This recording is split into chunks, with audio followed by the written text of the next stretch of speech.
मोदी जी ने तो सर फिर से कमाल कर दिया। सिर्फ 3 घंटे में $200 बिलियन की डील साइन कर ली और पाकिस्तान को खड़े खड़े चने चबा दिए। इसी को कहते हैं तेज राजनीतिक समझ, वो भी धरातल ज्ञान के साथ। यूएई के प्रेसिडेंट मोहम्मद बिन जायद महज 3 घंटे के लिए भारत आए और भारत के फेवर में 5 स्ट्रैटेजिक पिलर खड़े कर दिए।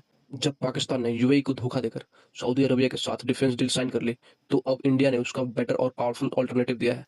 यानी यूएई के साथ स्ट्रैटेजिक डिफेंस पार्टनरशिप के लिए लेटर ऑफ इंटेंट साइन हुआ है, जो भारत के लिए बहुत ही जरूरी डील है, क्योंकि टर्की, पाकिस्तान और सऊदी ऑलरेडी एक डिफेंस डील की बात कर रहे हैं। दूसरा बड़ा कदम, 10 साल के लिए एलएनजी डील। हमारे हिंदुस्तान पेट्रोलियम और उसी के बीच एक सप्लाई एग्रीमेंट साइन हुआ है, जिसका प्रारंभ 2028 से होगा। आधा मिलियन टन पर एनम गैस सप्लाई होगी। तीसरा, अब बात सिर्फ तेल तक सीमित नहीं, बल्कि डेटा और एआई की भी हो गई है। डिजिटल एम्बेसीज बनेंगी, यानी एआई कंप्यूटर कॉरिडोर क्रिएट होगा। यूएई इंडिया में डेटा सेंटर की कैपेसिटी एक्सपेंड करेगा। इंडिया में डेडिकेटेड सुपर कंप्यूटर क्लस्टर बनेंगे। साथ ही शेख साहब ने एआई इम्पैक्ट समिट फरवरी 2026 के लिए इंडिया को फुल सपोर्ट दिया है।